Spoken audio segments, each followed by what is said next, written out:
Dominus vobiscum.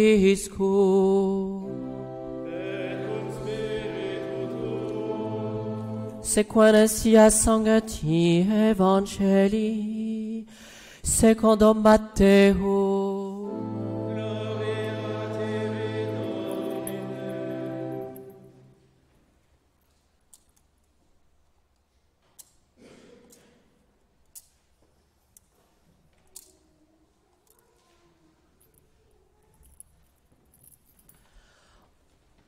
En ce temps-là, Jésus prit avec lui Pierre, Jacques et Jean, son frère, et il les emmena à l'écart sur une haute montagne. Il fut transfiguré devant eux, son visage resplendit comme le soleil, ses vêtements devinrent blancs comme la neige. Et voici que leur apparurent Moïse et Élie qui s'entretenaient avec lui. Pierre, alors prenant la parole, dit à Jésus, « Seigneur, quel bonheur pour nous d'être ici. Si tu veux, faisons ici 3 tentes, une pour toi, une pour Moïse et une pour Élie. » Il parlait encore qu'une nuée lumineuse les prit sous son ombre. Et voici que, de la nuée, une voix disait « Celui-ci est mon fils bien-aimé, en qui j'ai mis ma complaisance, écoutez-le. » En entendant cela, les disciples tombèrent la face contre terre, et ils furent pris d'un grand effroi. Alors Jésus s'approcha, il les toucha et dit, « Relevez-vous, ne vous effrayez pas. » Et levant les yeux, ils ne virent plus personne que Jésus seul. En descendant de la montagne, Jésus leur donna cet ordre, « Ne parlez à personne de cette vision avant que le Fils de l'homme ressuscite d'entre les morts. »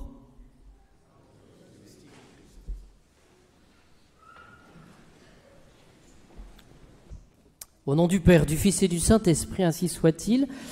Nous avons chanté, il y a quelques minutes, le Kyrie eleison, Christe eleison. Voilà. Est-ce que, finalement, nous réalisons que ce chant est une prière? Pourquoi cela? Bien parce que il s'agit plus particulièrement, pendant le temps du carême, d'affirmer notre pauvreté. Seigneur, ayez pitié de moi, Christ. Ayez pitié de moi. Pourquoi? Parce que je suis pécheur. Alors, dimanche dernier, nous avions l'évangile de la tentation du Christ dans le désert. Avec cette réalité, nous en souvenons de ce que la vie chrétienne est un combat. Voilà. Est-ce que cette semaine, j'ai véritablement mené le bon combat, le combat qui est caché, de lutter contre mes mauvais penchants, mes mauvaises habitudes, peut-être tout simplement mon manque de foi. Essayons vraiment de faire ce bilan, cet examen de conscience pour la semaine écoulée. Dans un mois pile, nous serons au Rameau, donc le temps va passer très vite. Et aujourd'hui, deuxième dimanche de carême, nous avons l'évangile de la transfiguration. Et cet évangile de la transfiguration nous montre que le Seigneur nous découvre sa gloire. C'est-à-dire que le Seigneur Dieu, va éclairer cette forme corporelle, disent les théologiens, qui est commune avec nous les hommes. C'est-à-dire que le Fils de Dieu, Jésus, va être transfiguré, il va manifester sa gloire, mais en tant qu'homme et en tant que Dieu. Mais c'est cette gloire qui est manifestée dans la personne du Christ. C'est-à-dire que pour nous, bien chers amis, si nous faisons des efforts, si nous avons à porter notre croix, nos épreuves familiales, personnelles, ces difficultés du pays, eh bien, il faut voir plus loin. C'est ce que nous montre l'évangile de la transfiguration, la gloire. Voyez, le Seigneur éclaire cette forme corporelle qui est en commun avec nous, avec cette splendeur, c'est-à-dire le visage de Jésus à l'éclat du soleil. Ses vêtements sont aussi blancs que la neige, dans la personne du Christ. Et cette lumière, nous l'aurons lorsque nous aurons achevé notre course, lorsque nous serons au ciel et lorsque le Christ reviendra dans sa gloire, cette lumière. Voyez, ça c'est notre héritage. Et donc, dans cette première idée, ce que je voudrais montrer, c'est qu'il s'agit de Jésus qui est transfiguré, mais de moi aussi, pauvre pécheur, mais par la grâce de Dieu, illuminé. C'est-à-dire que nous sommes, finalement, c'est toute notre vocation d'enfant de Dieu qui apparaît. Et ce qui est intéressant, me semble-t-il, c'est qu'il ne s'agit pas pour nous de nous arrêter aux choses qui ne vont pas dans notre âme.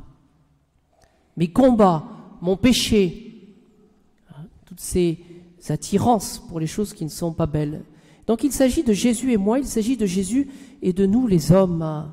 C'est-à-dire, n'oublions jamais qu'il y a en nous, en tout homme, ce composé, ce résumé de corps et d'âme, de matière et de spirituel. Et si nous sommes attirés par le matériel, si nous avons du mal, c'est très concret cela, à nous détacher de notre portable, ça c'est une chose qui est très concrète, eh bien nous savons que nous sommes appelés aussi à prendre du temps pour prier.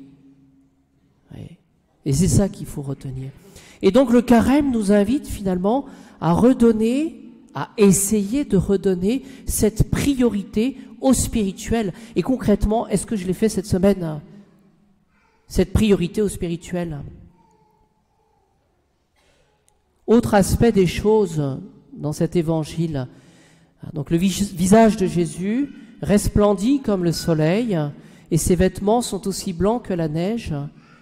Finalement, ce que Jésus veut aussi nous montrer, c'est de nous prémunir contre le scandale de la croix, contre, disent aussi les commentateurs, le bouleversement de la foi. Il y a des moments dans la vie où j'ai du mal à croire. Il y a des moments dans la vie où j'ai du mal finalement à assumer cette passion volontaire de Jésus. Et la grande question, voyez-vous, qu'on peut se poser, mais j'aurais été sur le chemin de la croix à Jérusalem, si jamais j'avais vu cet homme qui avait fait des miracles, qui prêchait extraordinairement bien, si je l'avais vu couvert de crachats, titubant à la limite, ne pouvant qu'à peine porter sa croix, il avait besoin de Joseph d'Arimathie, est-ce que j'aurais vu dans cet homme le Fils de Dieu? Et là, c'est tout le problème de nos péchés. Est-ce que je suis capable du ciel avec le péché? Est-ce que finalement, je n'ai pas une fierté mal placée, cet orgueil qui fait que finalement, je suis incapable de reconnaître ce que je suis, un pauvre pécheur? Est-ce que, je réfléchissais ce matin, est-ce que je n'ai pas la crainte d'avancer? Vous voyez, on a du mal souvent à faire des efforts, c'est compliqué, on calcule. Est-ce que finalement, je ne me complais pas dans cette situation finalement de confort un peu spirituel? Est-ce que je n'ai pas la peur de me voir tel que je suis, c'est-à-dire sans phare?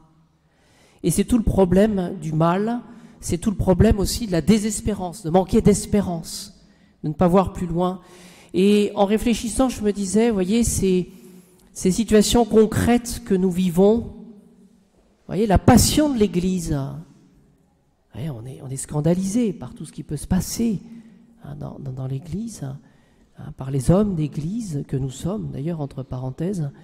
Voyez, mais est-ce que je garde confiance dans cette institution de l'Église? Est-ce qu'il n'y a pas un effort à faire, justement, parce que c'est par l'Église et parce qu'elle a les paroles de vérité que je serai sauvé?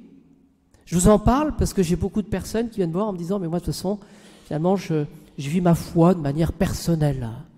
Voilà, je n'ai pas besoin des autres. » Et nous avons besoin de l'Église. En réfléchissant aussi, je me disais, le problème du pape. Beaucoup de personnes ne comprennent pas, se demandent un petit peu ce qui se passe avec toutes ces déclarations. Et pourtant, le bon Dieu le permet. Et est-ce que je prie pour le pape, pour sa mission? Est-ce que je prie pour comprendre un petit peu pourquoi le bon Dieu permet tout cela? Est-ce que j'écoute? Est-ce que je prie plutôt que de rejeter? Ça, c'est une situation facile, de se dire, on n'a pas besoin. Autre aspect du mystère, la présence rapidement de Moïse et d'Élie. Moïse représente la loi, le décalogue.